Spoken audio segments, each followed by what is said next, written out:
బంజారా హిల్స్లో నా ఇల్లమ్మి ఇండ్లు కట్టిస్తా అని చంద్రశేఖరరావు గారు మాట ఇచ్చారు. మేము ఆయనను బంజారా హిల్స్లో ఇల్లు అమ్మమనలేదు, ఎర్రవల్లిలో ఫామ్ హౌస్ ఇవ్వమనలేదు. ఆయన కొడుకు జన్వాడలో 1000 కోట్ల రూపాయల విలువైన ఫామ్ హౌస్ను మా పాలమూరు బిడ్డలకు ఇవ్వమని అడగలే.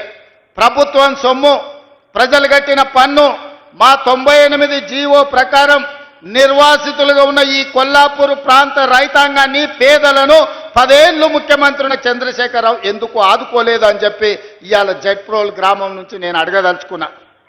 నిజంగానే ఈ పాలమూరు జిల్లాకు మేలు చేసి ఉంటే, ఈ కొల్లాపూర్ ప్రాంతాన్ని అభివృద్ధి చేసి ఉంటే, ఇవాళ నేను ఇక్కడికి వచ్చినప్పుడు 98 జీవో నిర్వాసితులు అన్నా దశాబ్దాలు దాటుతున్నాయి, మా కుటుంబాలు, పిల్లలు పెద్దోళ్ళైనరు, పెద్దోళ్ళు ముసలోళ్ళైనరు, ఈరోజు సమాధులకు పోయి శవాలుగా మారినరు. మా సమస్య మాత్రం శాశ్వతంగా జటిలంగా అట్లనే ఉన్నది. మా సమస్యకు పరిష్కారం చూపించమని ఈరోజు అడిగే పరిస్థితి ఎందుకు వచ్చిందని నేను అడుగుతున్నా.